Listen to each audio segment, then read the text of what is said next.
What's up, y'all? It's your girl, Candy J, coming to you with another episode of Candyology. Listen, I have a special guest in the house, but let me just tell you a few things. You know we got to do housekeeping, right? Housekeeping, all right? So if you have never been on Candyology before, my name is Candy J. I am a certified clinical sexologist, relationship coach, marriage boot camp coach, mocha marriage trainer, a proud member of the American Psychology Association. I focus on putting the oohs and the ahs back into your relationship, but we do this by fostering better communication, whether that be one-on-one, in group settings, seminars, and whatever floats your boat. But I also specialize in marriage counseling, premarital counseling, dating after divorce, domestic violence, and everything that I counsel in is something that I've been through. That should tell you a little bit of something. If you've never watched Candyology, go back and watch the other episodes. I do tell my story. Okay, so listen, October is a few special months, right? We have Emotional Wellness Month. We have Domestic Violence Month, which if you tune in this week, I will tell my story again sometime on Facebook Live. You just gotta keep watching to see when I do it. And Breast Cancer Awareness Month. If you watched the show last week, you know that I talked to Miss Nakia Blakely, and she's a marriage boot camp coach. Oh my God, y'all, go back and watch the show. It was simply amazing. So, listen, I have a special guest in the house today. Okay, I'm gonna let her introduce herself. Hey, Amber. Hi. So I am the Mrs. Okolo-Ebube. Say that last name again. Okolo-Ebube. You see why I didn't say that? Okay. I went to the motherland and found me prime man, alpha male. Prime rib. So my name is Amber. First name's Amber. I have 5 children. Count them. 5 kids. 5. So pretty. They're amazing. And I homeschool my kids. I do ministry alongside my husband. And I'm also a marriage boot camp coach, director, et cetera, et cetera. Yes! So, and Candy's my baby. That's my boo thing, y'all. That's my boo thing. I love her. And trust me, when you see this crazy ass couple, y'all, they light up your world. Let me just say. You're sweet. I want to be y'all when I grow up. Oh, no, you don't, girl. Ask the neighbors. No, you don't. So let's talk about a few things. Okay. Because today is all about you. Oh, I like all about me days. Oh, I know, girl. I know. Trust me, I know.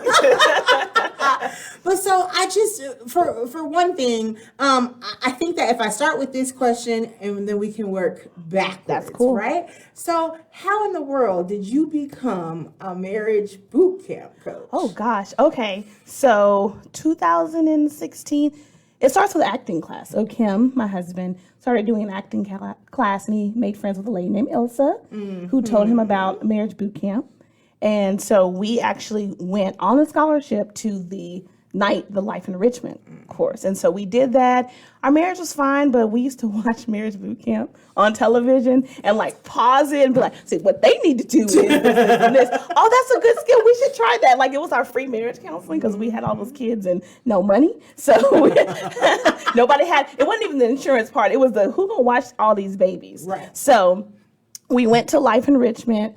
Loved it. I actually did some forgiveness that I needed to do to set my own self free. And so we always wanted to coach, just never, again, small babies, didn't have the ability to get a babysitter.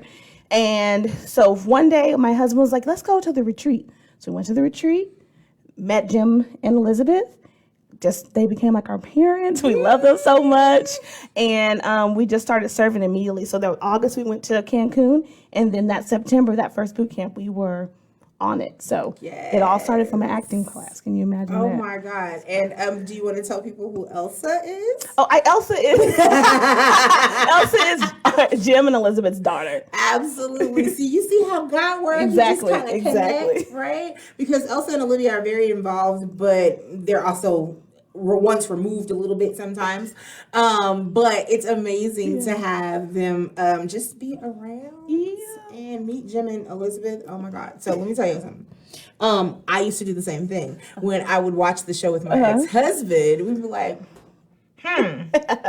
Do you do that? Because I do that. And I mean, we need to talk about that. And I always wanted to go on the show and just be a regular old couple and see what happens, right? Because they was dealing with celebrities. Yeah. Right?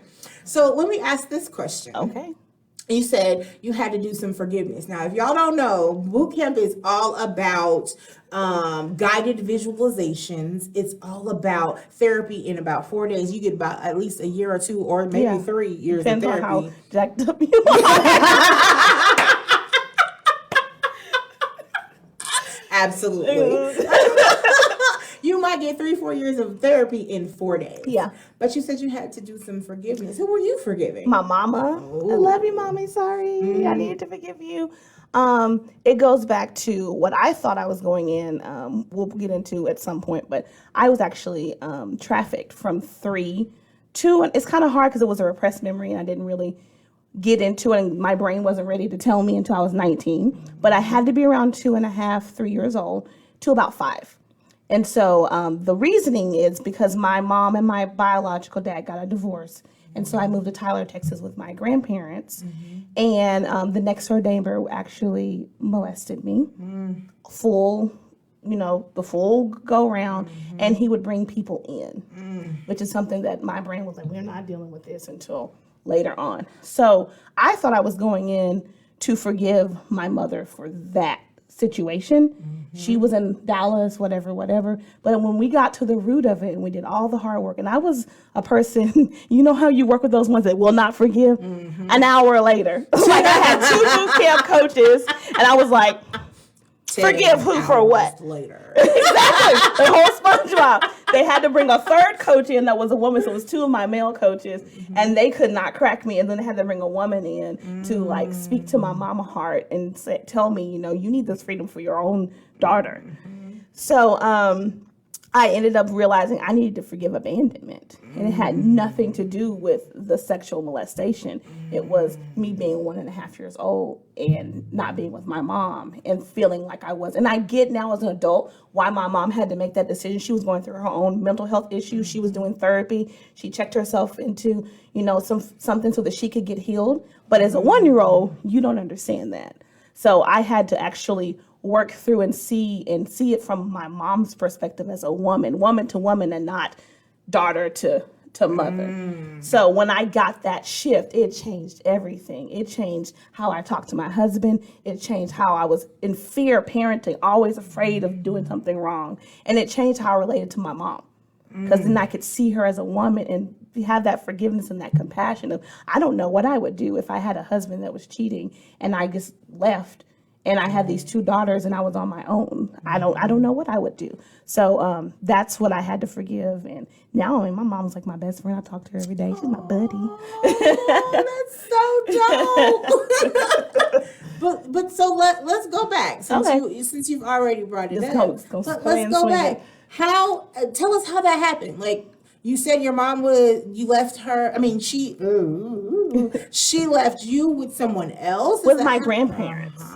So my grandmother and my grandfather, so it's 2 of us. My mother has my sister who's 12 years older than me, and then she has me. I was the baby. She had her for my sister because my sister was lonely, so she manipulated her into getting pregnant. So shut the fuck back and decide. See what we do? She said that I had a baby for Tammy. I didn't have one for Odell. I had one for my daughter. So my parents, my mom's very smart lady. She's saved up for a year, tucked away money, so when she was ready she was done. Yeah, so she was like, okay, I can't do this anymore. And they had a 12-year marriage. So she was done. And so my sister moved in with her best friend in Tyler. And then I moved in with my grandparents. It was my grandparents and my aunt that lived together in Tyler. So we were split up. So it was just me and my grandparents. And then I would see my sister on the weekends. My mom would come down from Dallas to Tyler on the weekends. And so she had a condo down there, and we would spend time together with her. But Sunday morning or Sunday afternoon, she'd have to leave and go to work.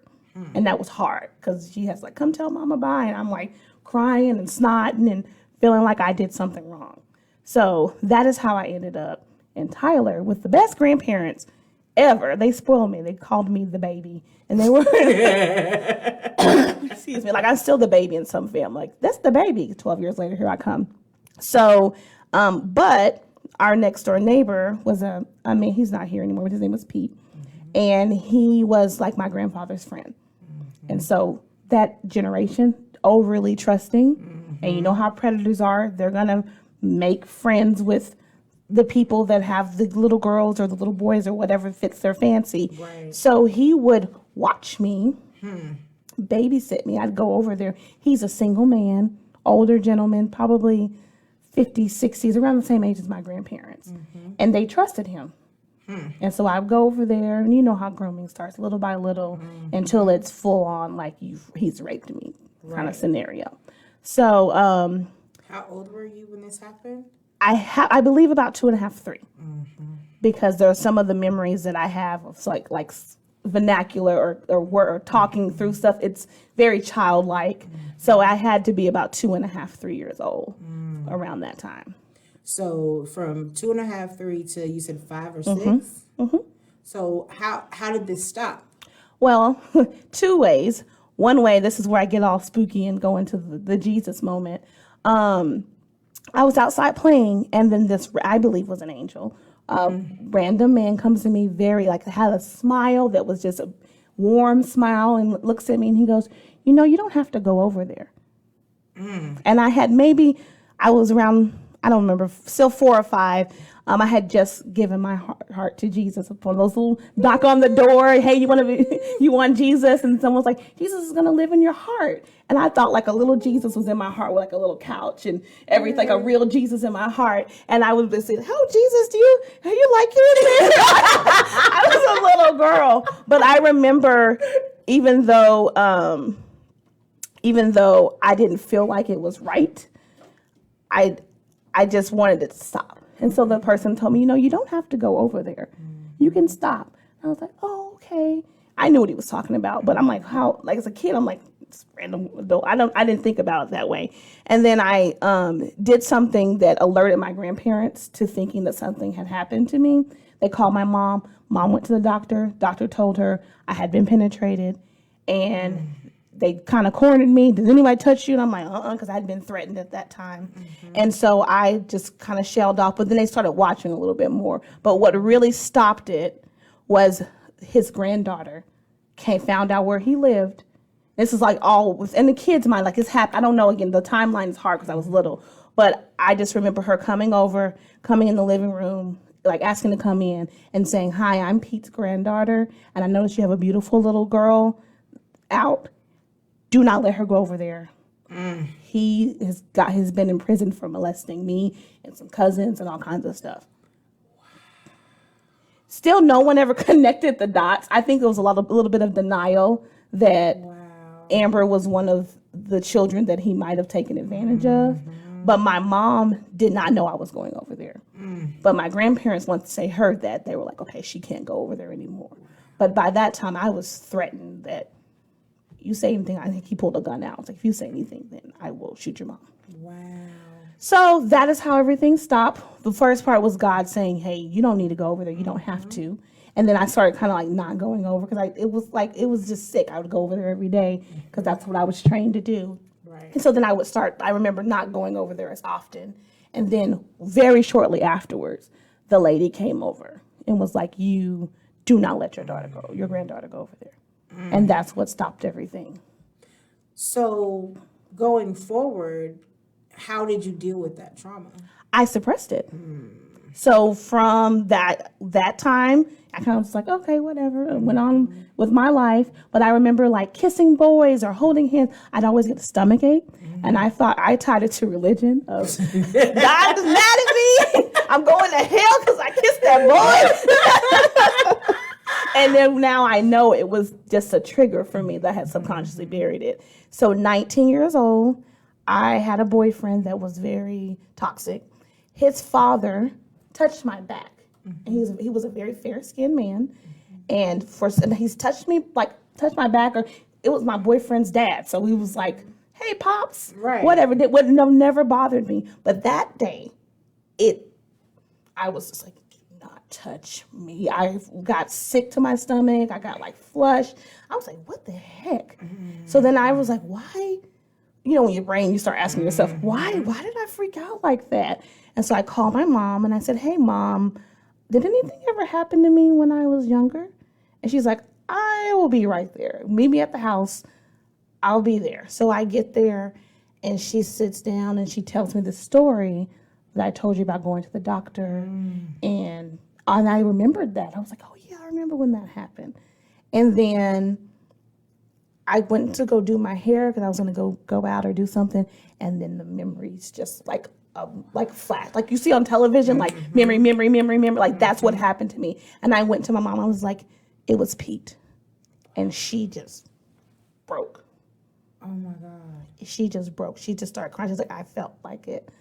I felt like something was going on. And she was pissed. And I mean, all the other players in this are dead. Pete, I mean, I saw him die. He died when I was like 7. So he's dead. My grandmother's dead. My grandfather's dead. The only person that's still alive is my aunt, and she has mental illness, so she doesn't really. Wow. I don't want to say she doesn't count, but in that lineup of the people who were responsible, it would not have been her. It were the 2 grandparents that would be responsible, and the man who's ultimately responsible. Right. So she had nobody to even go and holler and cuss at.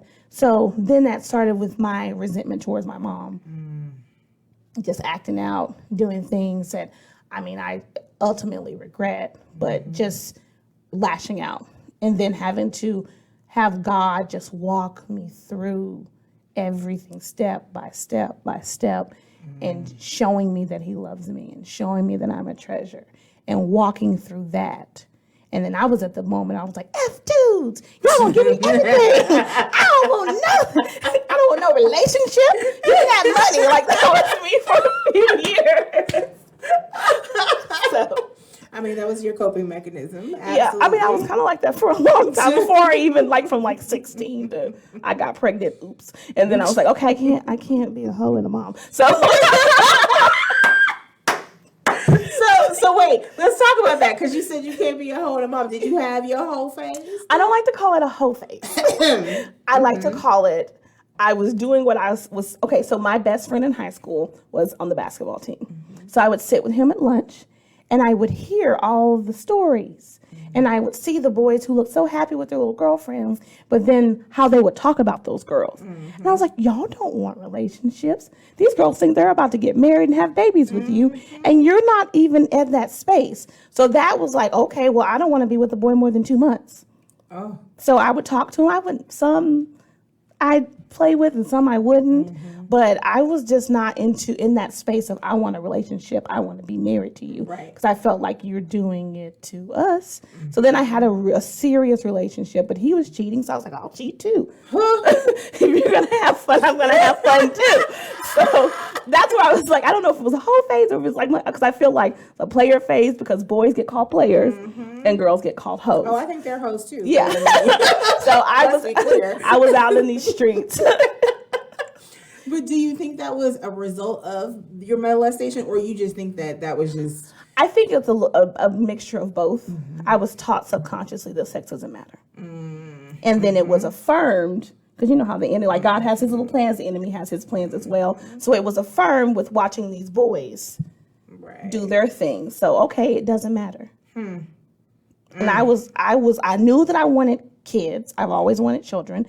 I knew that I always wanted to get married eventually. And have a gang load of kids eventually. But at that moment, my headspace was not there. Wow. So at what age did you have your first kid? So my first son was a stillborn. So I was 21 years old. The little Jalen Walker North. Sweet little baby boy. I was 7 months pregnant, 28 weeks. And so the day before my birthday, they induced me. So he had passed away shortly after, you know, the 2-week checkup. So shortly after that checkup, he had passed away. And then when I went for my next checkup, I kind of had a feeling, but that's when we confirmed that he had passed away. And so I made the choice. It was either use my doctor and stick to my birth plan, but it would be the day before my birthday, or get induced that day. And I couldn't control everything else. Right. So I'd rather control that portion. So we gave birth to Jalen.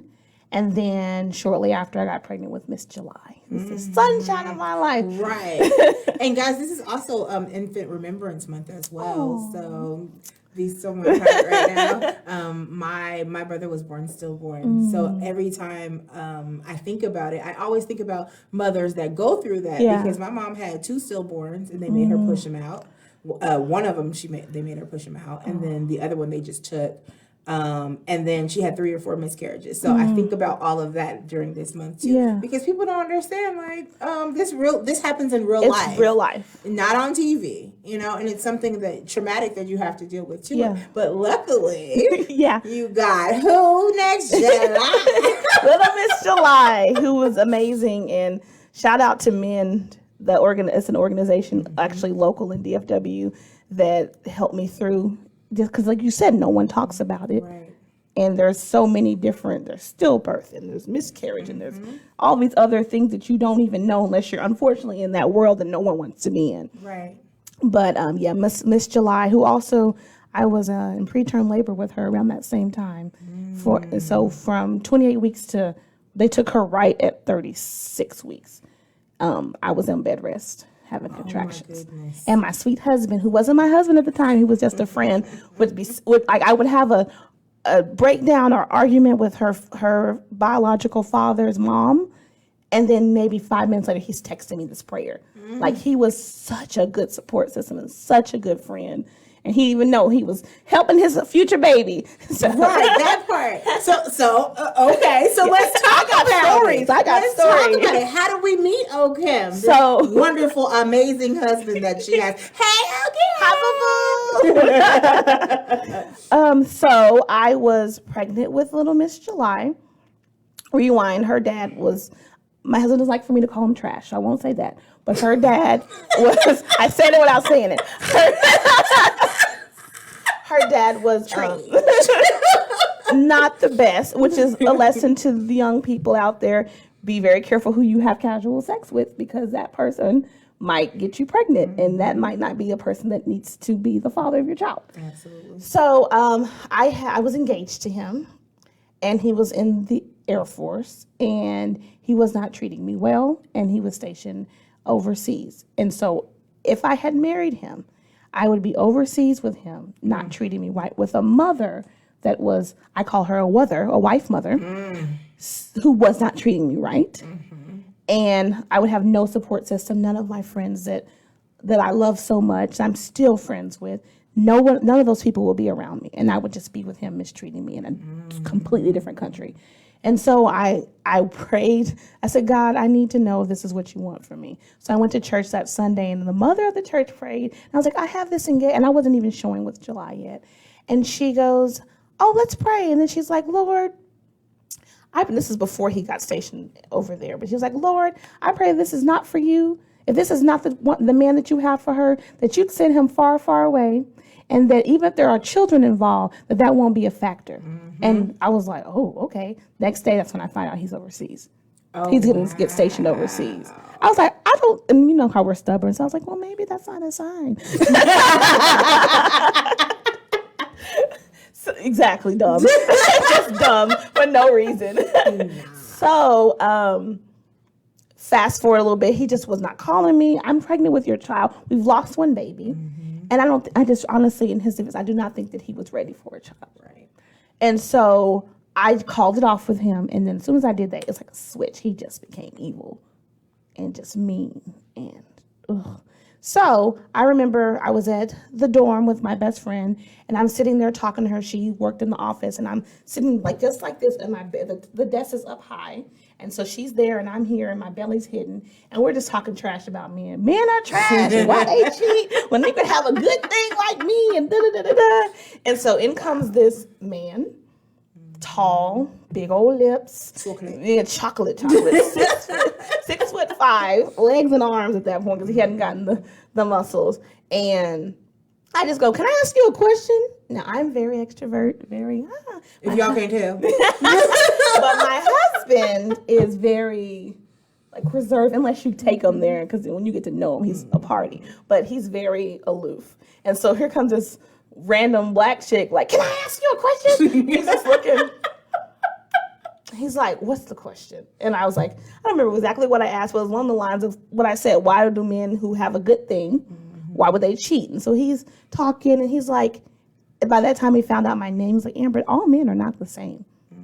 And I was like, oh, okay. Well, I'm just going to be gay. And he was like, he's like, so you're a lesbian? And again, the whole time he didn't see my tummy. So I just pushed the chair back and I go, do I look like I'm a lesbian?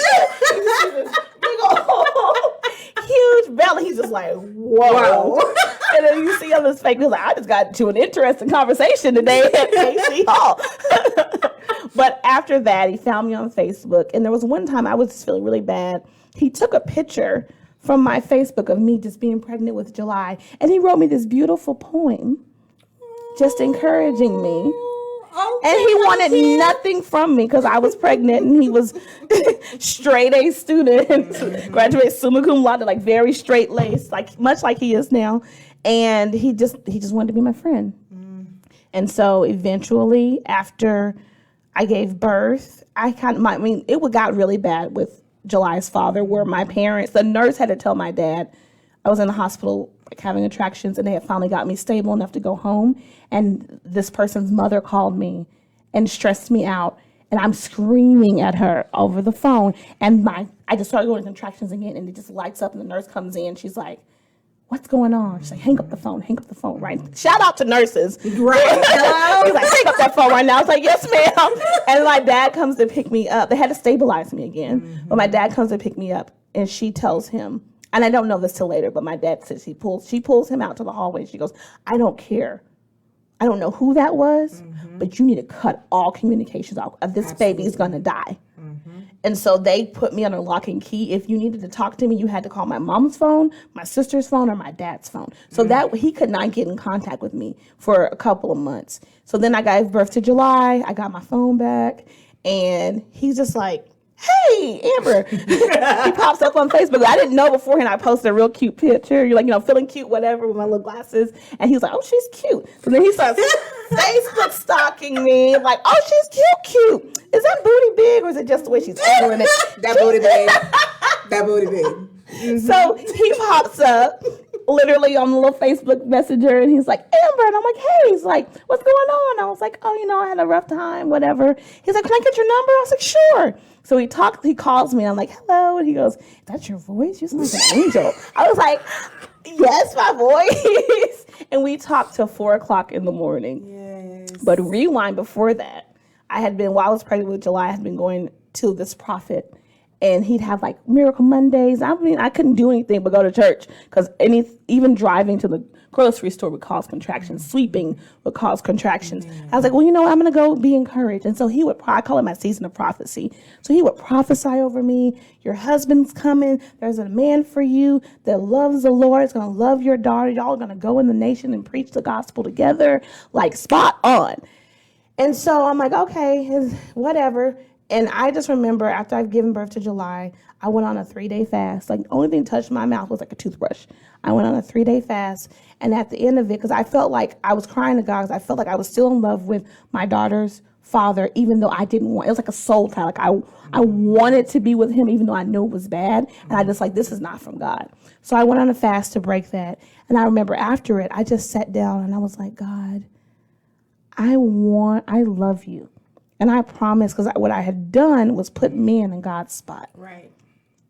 Even though I thought I was being a player, whatever, I just put men above God. That whole persona above God. What can I get from a dude? What can I, how can I trick this one over here, instead of going to God as my source? Right.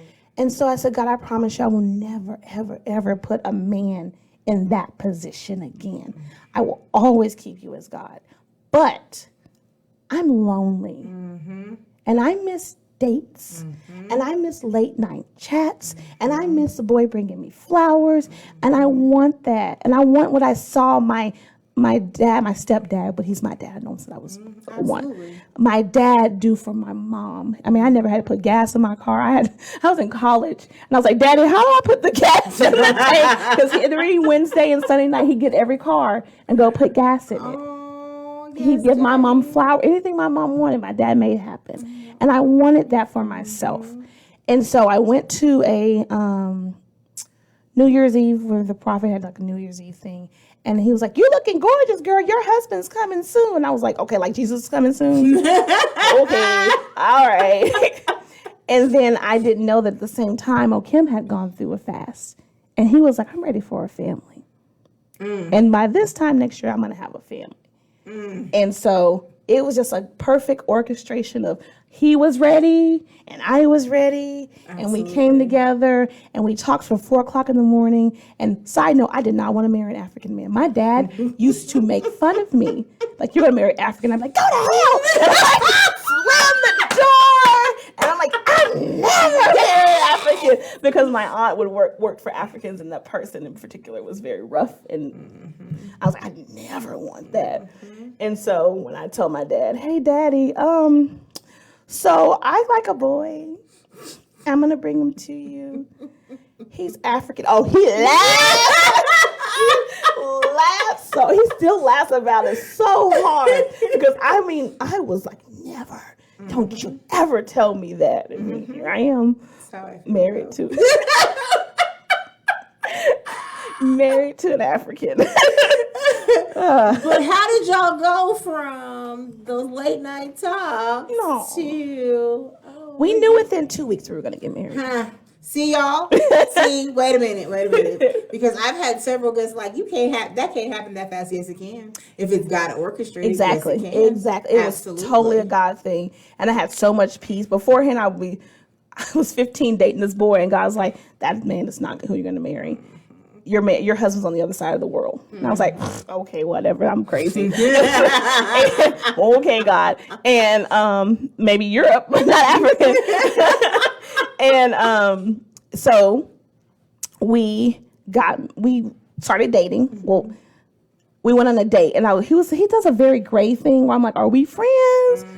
Or are you trying to date me, pursue me?" I don't know what's happening. So we went to the movies. And so my sister gave me $20. At that time, I still wasn't working because baby and just had a baby, whatever. My parents, shout out to my mom and my sister and my dad, because they carried me and paid for everything. Oh, they were amazing.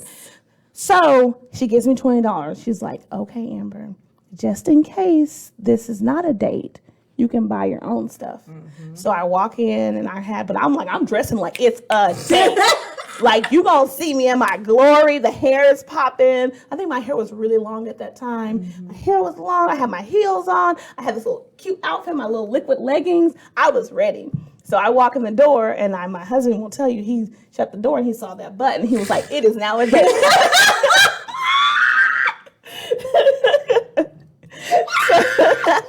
So we went to see a Y'all, listen. Amber has that natural badonkadonk. Do you hear me? BBL for me. You'll see the pictures later. So continue. So we went to this movie, and I still don't know it's a date. And so we're fighting over this armrest, and I'm like, "I want the armrest." He's like, "No, from back up." So he's like, "You gonna pay for your own ticket?" I was like, "I pay for my own ticket." He was like, "Psh." And he pays for my ticket. I was like, "Okay, I still don't know if this is a date or if you're just being nice to me." And so we go into the movie, and we're fighting over the armrest, and he's like, "Well, let's just share." And he holds my hand. I was like, "Oh, it's a date! It's a date! He likes me!"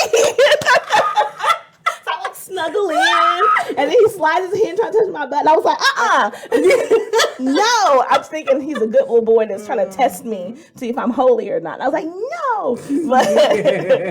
But then shortly after that, we just kept talking, texting, talking. And I would go with my sister again, amazing. She'd watch July every weekend, and I'd go. And my friend lived over there, so we either go stay in my friend's dorm, I'd stay with him, and we're still keeping it very PG. And I just remember him telling me he loved me. And I was like, "Dude, first of all, we just started dating. Like, I've just told you I'd be your girlfriend." Because if God had to tell me that, because I want to date you. I'm like, "Dude, we just started talking for a week. You want the spot of boyfriend? You know how hard it is to get that little title?" And then God was like, "But what is he in your heart? If the man thinks in his heart, so is he." I was like, "Okay, well, he's my boyfriend in my mind." So then I tell him, "Okay, we can be boyfriend, girlfriend." And then Side note, cute story. I always wanted that first kiss, like in the movies, where like you're talking and the boy just grabs your face and kisses you. And so we hadn't kissed yet. And then I'm like, you can kiss me. Like, I'm okay with you kissing me. So he's like, and we start talking. Then all of a sudden I'm in the middle of a sentence and he just kisses me. I was like, thank you, God. It was like a little God wink. Like my daddy was like, I knew you wanted this. Yeah. And so then he tells me he loves me. I'm like, whoa. You're not in love. Because I was his first girlfriend. I was like, you're not. Oh, he was 25. 24, 25. I was his first girlfriend. And I was like, okay, let me explain something to you. I'm your first girlfriend, so you think you love me, but you don't really love me. You're probably in lust, might be infatuated because, I'm so awesome. And then God goes, shut up. Why are you trying to convince this grown man that he's not in love? Right, that part. So I was like, okay. So then I was like, well, I kind of love you too. And then we're like, we're going to get married. And when we get married, this, and this, and this, and this. And so we got married, and 19 months after we started dating, we got married. So how many years down are we now? We got married 2011, so 10 years this past August. Yes, so, congratulations. Thank you. You know how many people don't make it that far? I know a lot. Right. 2, then that 2-year mark, that 7-year mark. We have friends who are like, oh, y'all broke up. That sucks. It's sad. It is. It breaks our hearts. Like, oh, you just needed marriage boot camp. I always tell people marriage boot camp will make or break your relationship. Yes, but it'll always help you. Absolutely. I totally and wholeheartedly agree. So tell us about this marriage though, right? Oh gosh. So, I mean, it's a beautiful love story, but you want the tea? Let's talk to me. Tell me the tea though. Okay, so I told you about my daddy being amazing and me being a princess. I don't know if I told you. I'm a princess. You did. I'm a real life princess. I have a sister that's 12 years older than me. My parents are 71 and 67. I was the baby. I was the baby on both sides for years. I have a little cousin. I'm like, but she's so sweet. But she's like 16. But for a long time, I was the baby on both sides. All my mom's friends were older. Their kids were older and grown. So I was her friend's baby and the friend's kid's baby. I was spoiled. And my mom was tired. So she's like, play with you here. What you want me to buy? Right. Anything I needed, anything I wanted, my mom gave me. I did not have to clean. I did not have to. I learned how to cook because I wanted to. I did not have to wash my own clothes. My mother or my father would do it, hang it up, iron it, all that stuff. I did not have to put gas in my car. I washed my car because I wanted. Anything I did because I wanted to. Right. When I had July, when I was working, I didn't have to pay for anything. My parents, I was supposed to pay for it, but my parents kind of like. Man, shout out to that support for real. July had 3 of everything. One at my house, one at my sister's house, and one at Okim's house. So I was spoiled. Then I get married, and I'm like, okay, let's keep it moving. He's spoiling me too. He's like, clean this. I'm like, okay. I'm like I clean like a 5-year-old. Like, it's washed. He's like, you don't see this. Right. My eyes are like, nope. I did the motion, and now it's clean. Put gas in my car. And so the gas thing, I'm still learning on that. Kim puts gas in my car. He just did it today. I don't even look at the gauge. I know how to put it in there, though. I just don't look at the gauge. So sometimes my son's like, Mommy, did you look at the gas? I never ran out of gas. But my son's like, hey, Mommy, don't forget to look at the gas. He's heard his dad fussing at me about, like, Amber, cars don't run on rainbows and Skittles. You actually have to put something in it. You can't pray over it and it just starts going. So we're still a work in progress when it comes to that. But so I remember we first got married. We're in this apartment. It had roaches. I'd never experienced roaches before. And it was a lot. So he tells me, okay, babe, we're going to clean the kitchen. Okay. I do he's like, that is not clean. And so he was getting frustrated with me. But then God said, have you ever thought that maybe she's not lying? maybe she just don't know how to do it. Well, I am very type A. You know this. I am very type A, project manager type of mindset. So he wrote me a list. And it's on the pantry. So his family members would come in, my mom would come in and like, or friends, and like, this list, it looks like he's a weirdo, but I need the list. So it's like, wash the candles. I'm like, okay. And look, and he taught me, look from the side, because I couldn't see it this way. So he's like, now you head this way. If you see anything that's not clean, okay, wash the dishes. Okay. And he wouldn't let me, like, he was like, do not use a dishwasher. Because I really did need to learn how to wash a dish, because I did not know how. So he's like, okay, so I did that. And he's like, clean the sink. Because I thought you washed the dishes and then you just leave. You gotta clean the sink. We got roaches. You gotta clean the sink.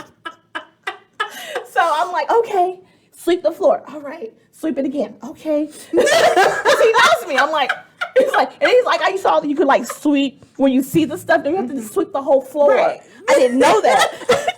Telling you, I didn't know any of that. So I swept it, and now I can clean. Now I'm like, I ain't cleaning up the kids.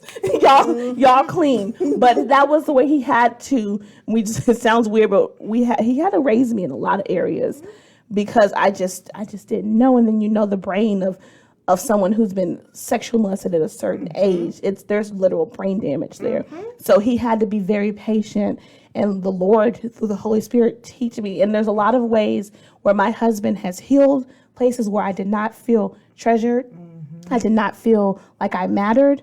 But being married to him for 10 years and him being consistent and him understanding, I had no emotional language, no emotional maturity. And when Okim and I, we wrote our vision for our homeschool, one of the things I wanted to do was raise emotionally mature children. So I had to learn how to be emotionally mature if I'm going to teach my children how to. I literally make my kids do ABC charts. Like they have to go. ABC charts is something that you'll learn in a boot camp. But he really healed a lot in me. And he fought for me, and he would validate my feelings. And there were times where I did not have the emotional language, even when we were dating, but especially early in like the first 2 years of our marriage, I did not have the emotional language. And he would see the root of the problem, give me the language, and I'm like, that's exactly how I feel. How did you know? I remember one time I was so angry with him. This is so bad. I had a hanger. I went in the closet. I was like hitting the hanger, like against I'm breaking the hanger. I was angry, but I didn't know how to say I was upset. And he opens the door. He's like, what the freak? He's like, baby, that's not how you tell people you're upset. Right. I was like, it's not?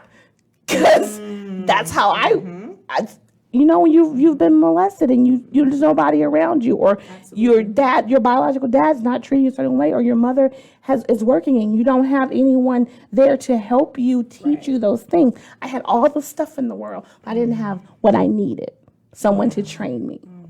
So he helped me with that. But it was like, you're mean. I don't like you. Why are you so mean? Am I abused? Let me go online and see. Am I in an abusive relationship? I'm not. I know. But it felt mean. But he was willing to fight me for me. So there was a lot of. Wait, y'all. Did you catch that? Did you catch what she just said? Say it again, Amber. He was willing to fight me for me. Right. And sometimes you have to have those knockout, drag out issues. Yes. Yes. But I think that some people think it's just, they're being just mean to me and all of that. No, it's about fighting for you. And I might have to fight with you in order to fight for you. Yes. Absolutely. And when you're spoiled, you need someone to tell you no. What the heck? Oh, girl. Pillow princess for real. I was in college bringing my laundry home. Huh? I was in college bringing my laundry home every weekend, and they would fold it. And then I had a dumb boyfriend that would hang it up for me. So I literally, I don't do it anymore. I'm just trying to paint the picture of how. Well, okay, that's a lie. That's a lie, because my husband's probably watching. I still don't do my laundry. The kids do it? No, my husband does it. Oh. Because I tried to be the good wife, and I turned something pink. I didn't know you had to separate the colors. It had red and white, so I thought it went with the whites. It turned something he really loved pink. And he was like, now for fun, I'll just go and turn the washing machine and dryer on. Like, what you doing over there? just for some fun. But so what do you think that you guys' biggest challenge has been? Is it the communication? It's different cultures. Nigerian, born in Nigeria, alpha male, Black American, born in America, alpha female, and having to, God told us a long time ago, do you want an African marriage, do you want a Black marriage, or do you want a godly marriage? So having to die off some of his traditions, not die off, but give away, sacrifice some of his stuff, and me having to sacrifice some of my things. Case in point, trick or treat. He's like, so you go to door to strangers' houses and ask for candy. No. Which broke my heart. But if you think, it really don't make sense. But having those fights where it's the clash of the cultures or the clash of the wheels. Kim calls us the perfect standoff. And having to know what's worth the fight, what's not. This person's my friend. They're not my enemy. We say all the time, you're my best friend. And I think that is the biggest point. It wasn't real communication because our daughter, our Gracie girl, she got sick 1 month into our marriage. And so we had to communicate. Like, even if we were mad at each other, we had to suck that up and talk to each other. So it was not really so much communication as it was just bending our wheels for the greater good of the family. And we still have struggles with that. So I guess by year 20, we might have mastered it. But there's just some times where I have to be like, this person's my friend. And so our little phrase that we say when we're in the heat of it is like, same team. We're on the same team. Different ways of doing it, but we still have the same goal. So if it's financial stuff, you know what, my goal may be this, or my desire may be this, and his desire may be that, but we still want to be financially independent. We want to retire young. We want to be able to see the world. I have a different viewpoint. He has a different viewpoint, but we are on the same team. Right. Or with the children. Again, he's Nigerian and I'm American, Black American. So there are certain things where I'm just like, sweet 16, or even just in dating, like how I feel, how the kids should do something, and this is how he feels the kids should do something. Two different cultures, two different, literally on opposite sides of the world. And having to be like, you know what, different viewpoints, same team. I want to have the kids let the kids have fun. He wants the kids to have fun. We just have to meet somewhere in the middle and respect each other's viewpoints and know that that's not my enemy just because they don't see it the way I see it. So. And that's beautiful. Thank you. So when you do, because you guys have 5 kids. Yes. 5 kids, y'all. Yes. So how does that work as far as managing all 5 kids? And one happens to be... What, in college? Autistic. Oh, autistic. I was like, in college? I got a lot of them. You said one. So, Gracie girl is the joy of our house. We just love her so much. And there's you're only as strong as your weakest person on the team. And so she is our weakest, but she's also our strongest in so many different ways. I've seen God do so many miracles in her life. And when it comes to the kids, again, we just have to meet in the middle. We literally have times where we have like a little family meeting, and the kids will ask me something, and they know. You don't ask mama for that. Mama say no, daddy also said no. Don't try that whole switcheroo thing, because it's not gonna work. But with managing all the kids, I can show you my phone. We have a family calendar. So I homeschool them, and there are certain things that happen in our homeschool and my husband works from home, that daddy doesn't need to know about. Like, we're going to go on Wednesday to the park. He doesn't need to know that. But there are things where, okay, I'm going to put the kids in piano. It's going to cost this much. Or, hey, I think Benjamin's ready to go to this co-op where it's a 2-day-a-week school. That costs something, and it also, do you feel your son is ready for that?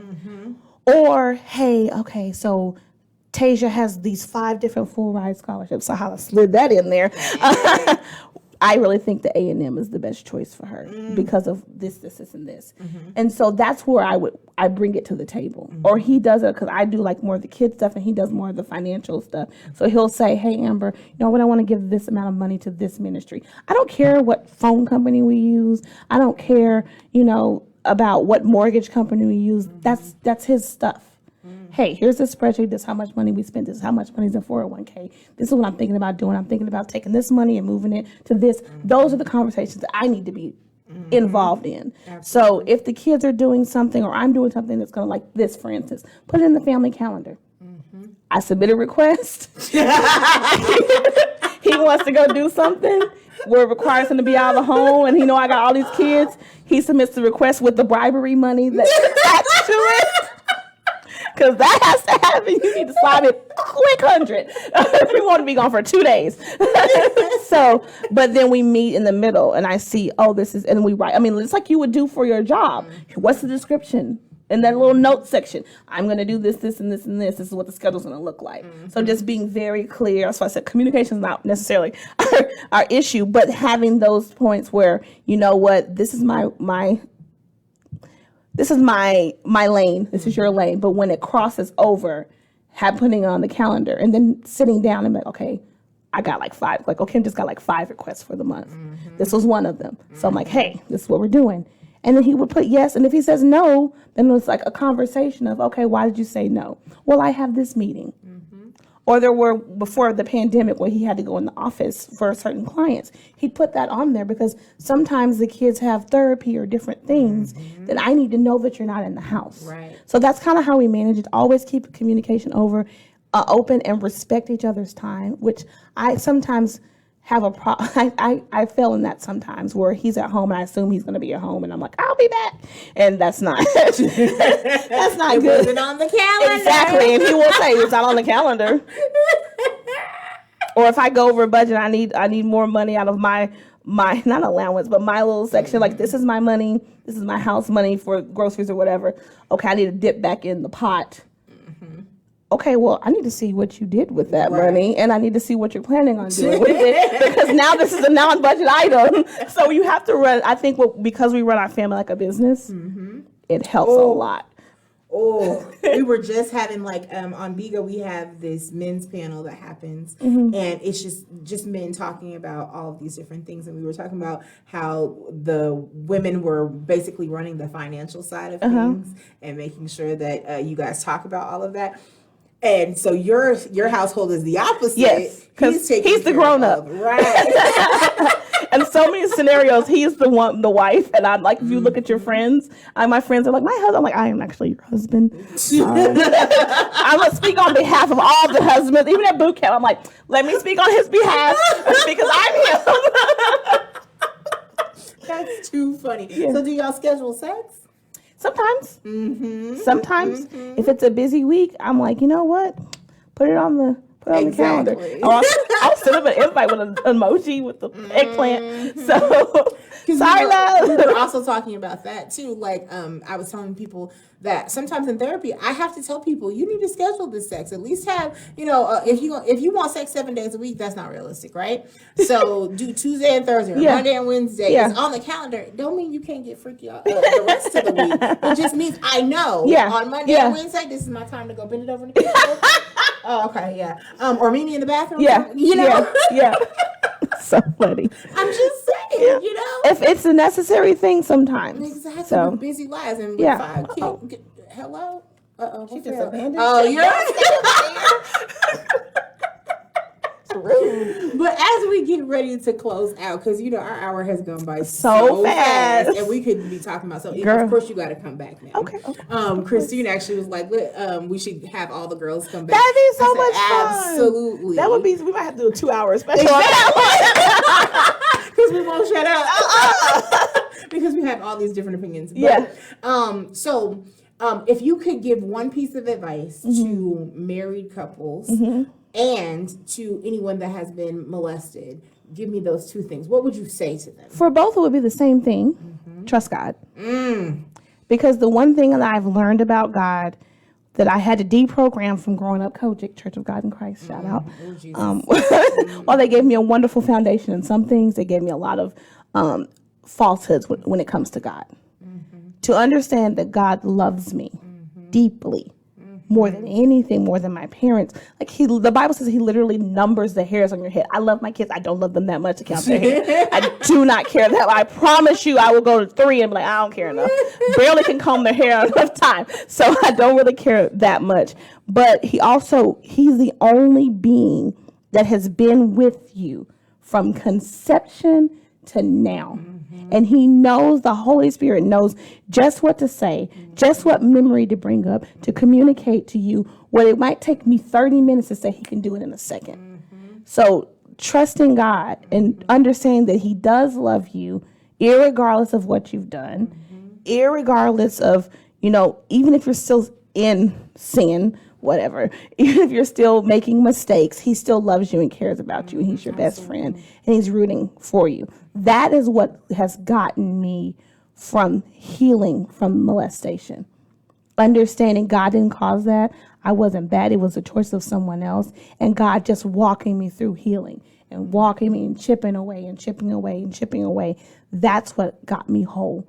There was a time I was in the kitchen washing dishes, and God said, have you forgiven Pete? And I was like, yeah. He's like, he said, okay. Can you believe for him to be in paradise with me? And I was like, oh, no. He's in hell.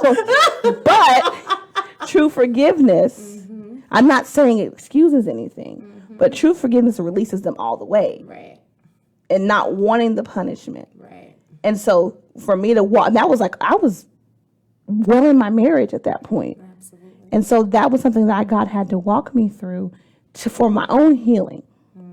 And then when it comes to just in marriage, trusting God, and there have been times where I've said something to my husband, and he's like, nah, and someone else will bring it to his attention, and he'll be like, yeah, that's a great idea. And I get mad, but then God's like, how can you get mad? You got what you wanted, and can you trust it? I heard you. And I brought it to his attention a different way. There were times when, one time, Kim and I got in this big old fight. He got mad. He went walking. I was praying. I was like, God, this is frustrating. It's like one of those arguments you have over and over and over again. And then Kim was like, God told him, oh, you like your house? Like, yeah. It's like, you like that air conditioning? Yeah. It's like, what kind of fool got air conditioning in their house? And you walking in the heat because you mad.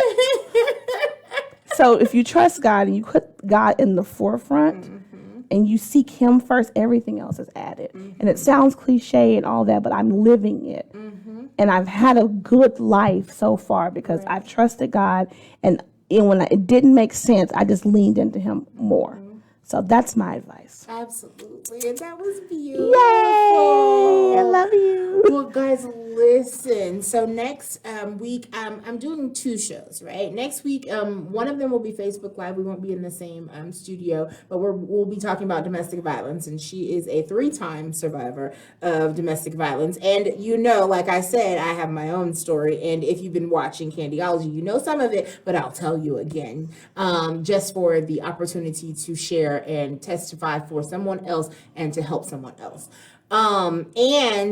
Next week we have a love story that is beyond measure. I won't even tell you who it is because I just want you to be surprised when you see who it is, okay? So listen, so next week, same time, maybe not same time, I'm sorry, 8 p.m. Central Standard Time is when my show is. We just did a little bit of early show. I want to thank so much for Amber for being a part of Thanks the show. for having me. And I also told Nikia on air last week that we just should have you and you, him, Okim. I mean, I'm sorry, you, her, Okim. That would be Darren, so dope. Christine and Brandon, just fill the whole table. Yes, it would be so much fun. So we got to work that out some kind of way.